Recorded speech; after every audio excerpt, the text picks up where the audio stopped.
আসসালামু আলাইকুম প্রিয় ভাই ও বোনেরা, রমজান মাস আসার আগে যে 11টা আমল করা অনেক বেশি গুরুত্বপূর্ণ, আজ আমরা সেই বিষয়ে জানার চেষ্টা করব ইনশাআল্লাহ।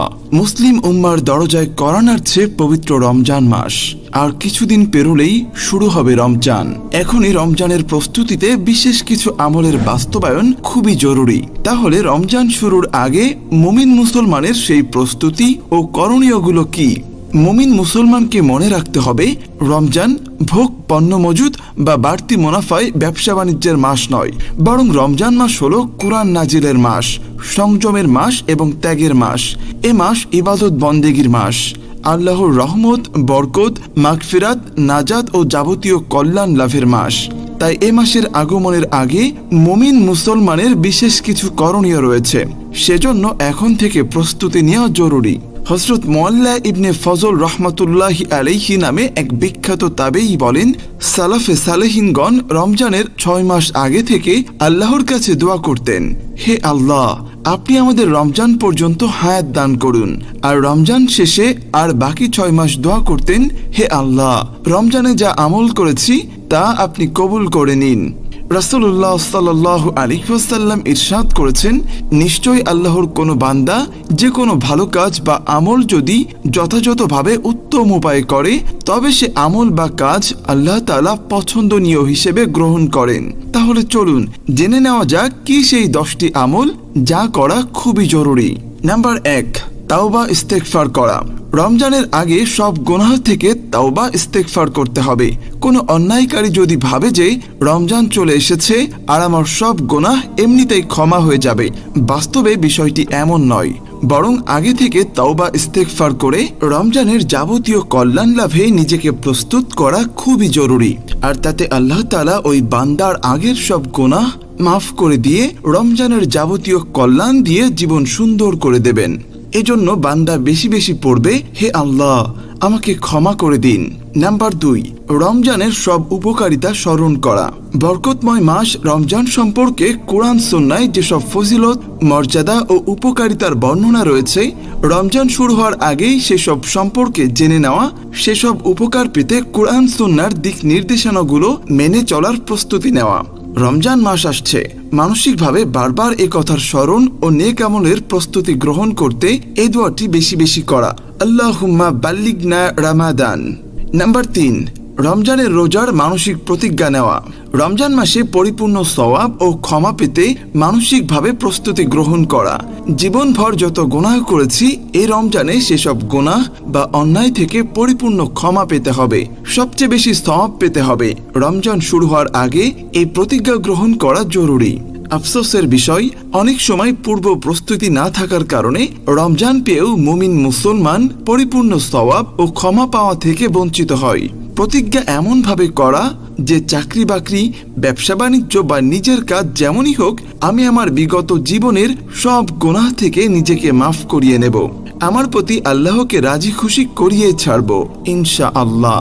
নাম্বার 4, রমজান শুরু হওয়ার আগেই আগের কাজা রোজা আদায় করা। রমজান শুরু হওয়ার আগে বিগত জীবনে অসুস্থ হওয়ার কারণে বা সফরের কারণে রমজানের ফরজ রোজা কাজা হয়ে থাকলে তা যথাযথভাবে আদায় করে নেওয়া। বিশেষ করে মা বোনদের ভাঙতি রোজা থাকতে পারে, তাই রমজানের আগে শাবান মাসের এই সময়ে কাজা রোজা আদায় করে নেওয়া। এতে 2টি ভালো আমল বাস্তবায়িত হবে। প্রথমটি, রমজানের ফরজ আমলের প্রতি আগ্রহ বাড়বে, বিগত জীবনের কাজা রোজা আদায় হবে, রমজানের রোজা পালনের প্রতি আগ্রহ বাড়বে। দ্বিতীয়টি, সুন্নাতের অনুসরণ হবে। নাম্বার 5, যাবতীয় গুনাহ থেকে সাধারণ ক্ষমা পাওয়ার চেষ্টা করা। আল্লাহ তাআলা রমজান মাসে অনেক মানুষকে জাহান্নামের আগুন থেকে মুক্তি দিয়ে থাকেন, তবে এই সাধারণ ক্ষমা সবার ভাগ্যে জোটে না। কেননা এই ক্ষমা পেতে হলে 2টি কাজ থেকে বিরত থাকতে হবে ও ক্ষমা প্রার্থনা করে তা থেকে ফিরে আসতে হবে। শিরক থেকে মুক্ত থাকা, আল্লাহর সঙ্গে কাউকে শিরক না করা। কেউ ইচ্ছা কিংবা অনিচ্ছায় ছোট বা বড় শিরক করে থাকলে রমজান আসার আগেই তা থেকে তওবা ইস্তেগফারের মাধ্যমে ফিরে আসা। হিংসা থেকে মুক্ত থাকা, কারো প্রতি কোনো বিষয়ে হিংসা না করা, কারণ হিংসা মানুষের সব নেক আমলকে সেভাবে জ্বালিয়ে দেয় যেভাবে আগুন কাঠকে জ্বালিয়ে দেয়। তাই হিংসা পরিহার করে মনকে ক্ষমা লাভে স্বচ্ছ রাখা। নাম্বার 6, রমজানের ফরজ রোজার নিয়ম কানুন জেনে নেওয়া। রমজান মাস আসার আগে রোজা পালনের মাসালা মাসাইল তথা নিয়ম কানুনগুলো ভালোভাবে জেনে নেওয়া জরুরি। নাম্বার 7, বিগত রমজানের অসমাপ্ত কাজ চিহ্নিত করা। রমজান মাস আসার আগে বিগত রমজানের নেক আমলগুলো করতে না পারার কারণগুলো খুঁজে বের করার চেষ্টা করা।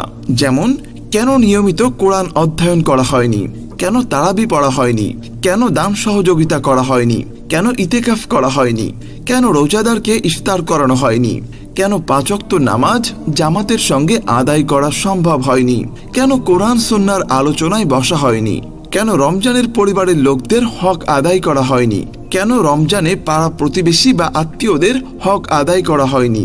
এই বিষয়গুলো চিহ্নিত করে নেওয়া। এবছর রমজান মাস আসার আগে আগে চিহ্নিত কারণগুলো থেকে নিজেকে বিরত রেখে কিংবা প্রস্তুতি গ্রহণ করে কল্যাণকর সব নেক আমল করার প্রস্তুতি গ্রহণ করা। নাম্বার 8, চলতি শাবান মাস জুড়ে রমজানের মহড়া চালু রাখা। রমজান মাসে বেশি বেশি ইবাদত করতে এবং রোজা রাখার জন্য শাবান মাসে বেশি বেশি নফল রোজা রাখা, বেশি বেশি কোরআন অধ্যয়ন করা, নফল নামাজ পড়া, তওবা ইস্তেগফার করা, ত্যাগের মানসিকতা তৈরি করা, দান সৎকার শুরু করা, যাতে এই মহড়ার বাস্তবায়ন পুরো রমজান জুড়ে সুন্দরভাবে চালানো যায়। নাম্বার 9, রমজান মাস জুড়ে 24 ঘন্টার রুটিন করা। রমজান মাস জুড়ে যেই কাজেই থাকুক না কেন পুরো সময়টি কোন কোন কাজে কিভাবে ব্যয় হবে তার একটি সম্ভাব্য রুটিন তৈরি করে নেওয়া। নাম্বার 10, শাবান মাসের শেষ দিকে রমজানের চাঁদের অনুসন্ধান করা। শাবান মাসের 29 তারিখ সন্ধ্যায় চাঁদের অনুসন্ধান করা সুন্নাত। মুছে যাওয়ার পথে থাকা এই সুন্নাতটিকে আবারও জীবিত করার পূর্ব পরিকল্পনা গ্রহণ করা। বর্তমান সময়ে চাঁদ দেখা কমিটির দিকে তাকিয়ে থাকা রেওয়ায়েজে পরিণত হয়েছে, তাই আমরা নিজেরাই চাঁদ দেখার চেষ্টা করব ইনশাআল্লাহ। নাম্বার 11, রমজানের আগে থেকেই বেশি বেশি দোয়া করা। রমজানের আগে আল্লাহর কাছে এই প্রার্থনা করা, হে আল্লাহ, আমি যতই চেষ্টা করি তোমার তৌফিক বা ইচ্ছা না থাকলে আমি যেমন রমজান পাবো না, আবার রমজান পেলেও বরকত লাভে সক্ষম হব না। সুতরাং রমজান ও রমজানের নেক আমল করার তৌফিক তোমার কাছে চাই। হে আল্লাহ, রমজানে যত মানুষ সৌভাগ্যবানদের কাতারে নাম লেখাবে তাদের কাতারে আমাকেও শামিল করো। হে রব্বুল আলামিন, আল্লাহ তাআলা আমাদের সবাইকে রমজানের এই 11টি প্রস্তুতি যথাযথভাবে পালন করার তৌফিক দান করুন। আমিন।